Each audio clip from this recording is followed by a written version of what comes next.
All right, and next we have Scorpio rising and sun. This Aries eclipse, solar eclipse, is happening in your sixth house on April 8th. So, what does this look like for you? Well, first of all, this is an interesting eclipse because it does have to deal with our wounding, our sensitivities, our insecurities. That and the reason for that is because Chiron is exactly conjunct this eclipse at 19 degrees of Aries. And Chiron is, again, the wounded healer, very much representing childhood or past life wounding. So I'm seeing this as a fresh start, a clean slate. This is a new moon in Aries. It's the very start of the new year in astrological terms. And we're really having that fresh start, but it's almost like we have to move past this wounding to get there. I kind of get the visual of like somebody giving birth, and the birth is maybe, I'm not saying how do I put this? Like maybe that soul is resisting coming into this lifetime. So there's something that is emotional or sensitive about the birth, but then they're out in the world and then they're here and then they integrate into human life. So there's a sense of like us coming into a new beginning, but having to feel lots of feelings and move past old emotions and ties to the past in order to feel like we can flower into this new life.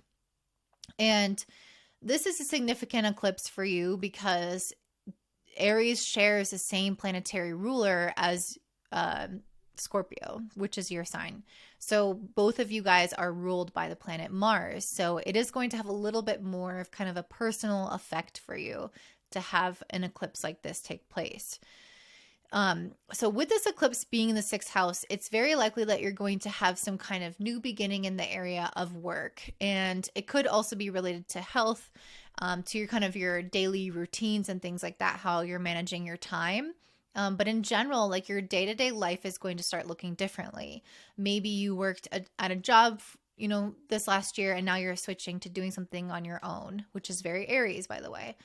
Maybe you've been having this health issue and you decide to go to the doctor, to naturopath, and then you start handling it in a different way and you change up your diet and your routine, and that becomes your new fixation or your new, place to give your attention.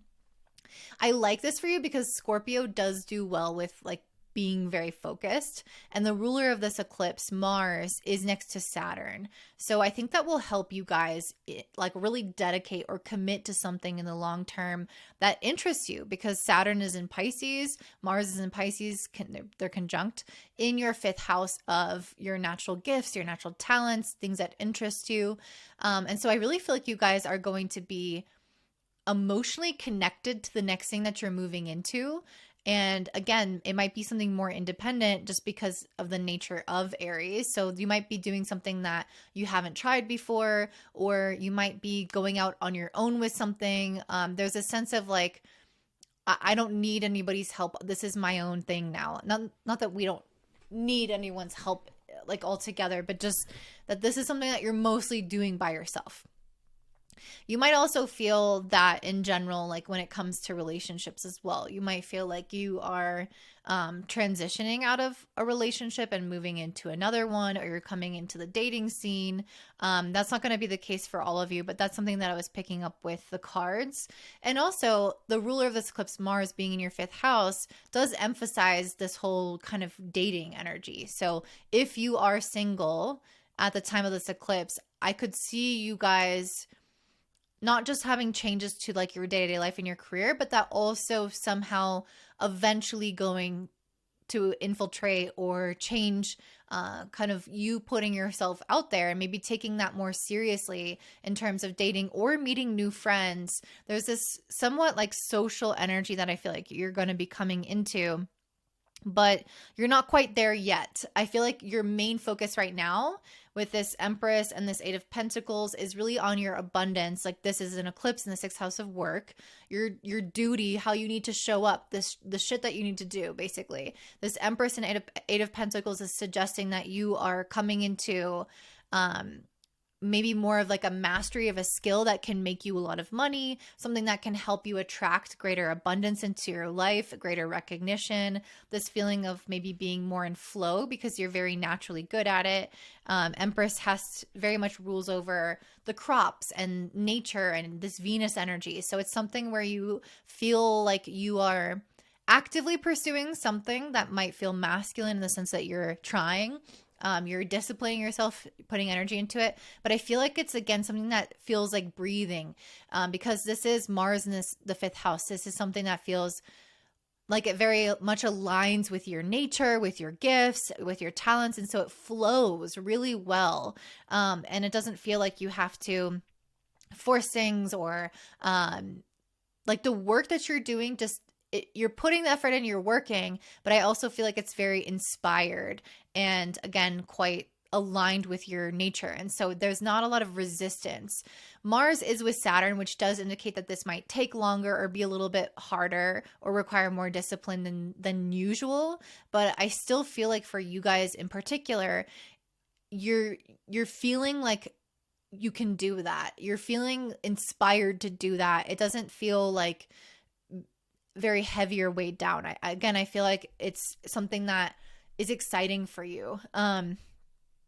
And something that you want to do on your own. If you have relied on other people for anything really in your life, I'm getting the sense that you guys are coming into a phase of really wanting to like break some of those alliances, or not alliances, but like things that you have been overly dependent on, or people that you've been overly dependent on. If there's been anything like that, I can really see you guys wanting to shake out of that and being able to do that by making, like, planting this new seed within your discipline, your work, your health.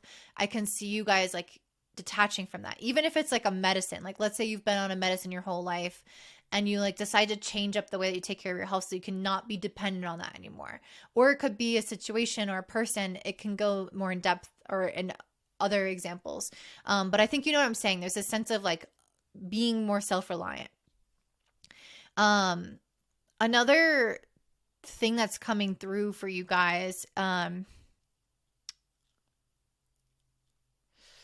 Okay, I'm going to talk about the cards and then I'll get into what I see here. So I feel like there's something going on with relationships. Again, I don't think this is going to be necessarily for everybody, but for some of you guys out there, there's a clear message here with this Lover card that I feel like you guys are entering into a new kind of cycle or phase within relationships. The sixth house is not necessarily like a relational house. It has more so to do with coworkers, which in that case obviously involves other people.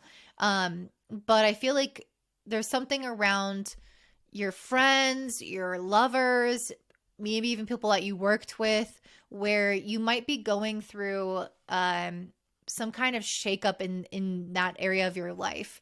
Or maybe it's something that has already happened in the past, but it's something that I think you're still processing and that could come back up during this eclipse, especially because Mercury is retrograde conjunct this eclipse. And when Mercury goes retrograde, stuff from the past tends to come up. People from the past, old conversations, old topics, things that you kind of have to like deal with again.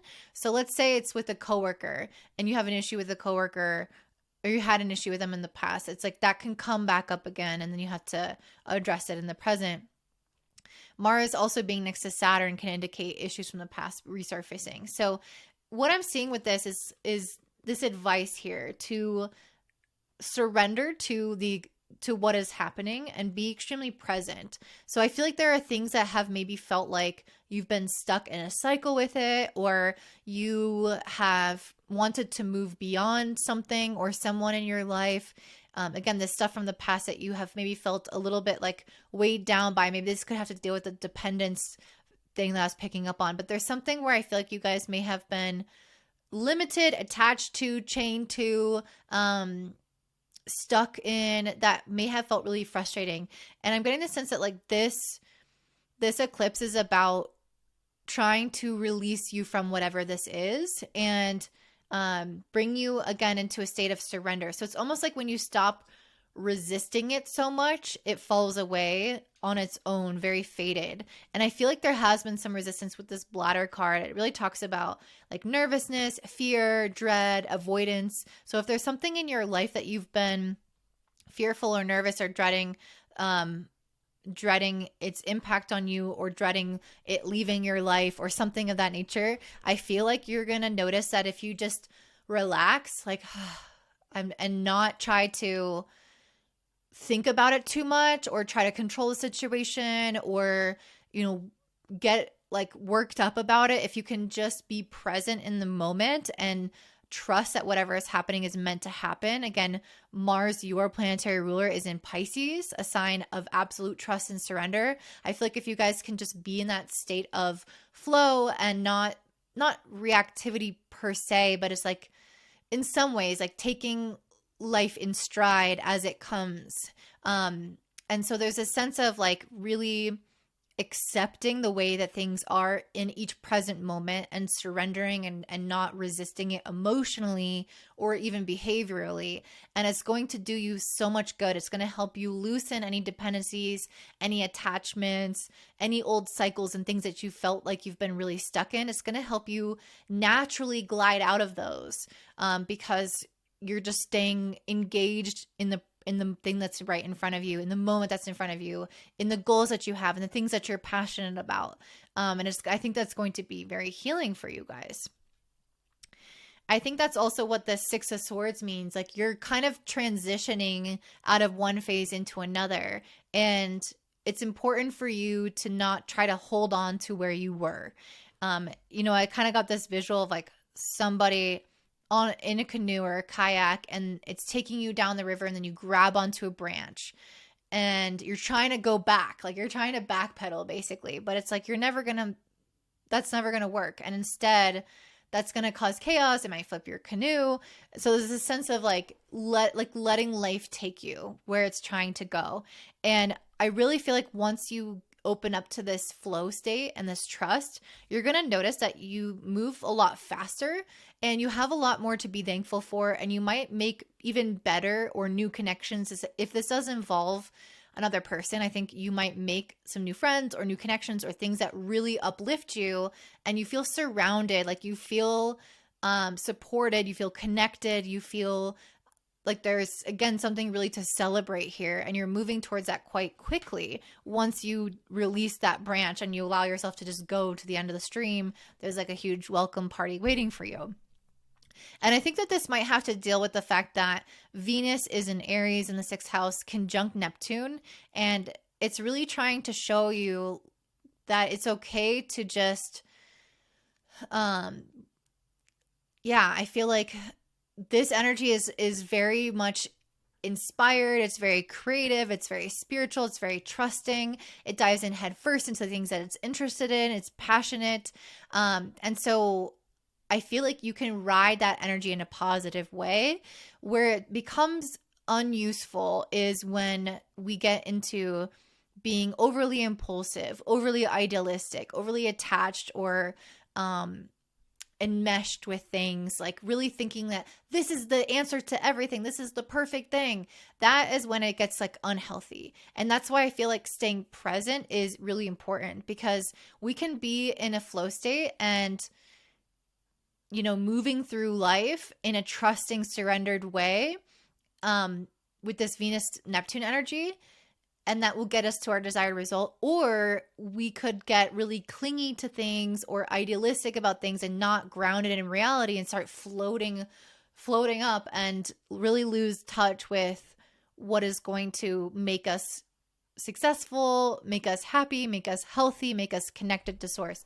So I hope that makes sense. Like I don't know if I fully explained that the best way possible, but it's almost like doing yourself the favor of making things easy on you in this transition, this time of change, in this time of forward movement. And that I think is the biggest goal with this. And a lot of that does mean processing emotions that come up in the moment.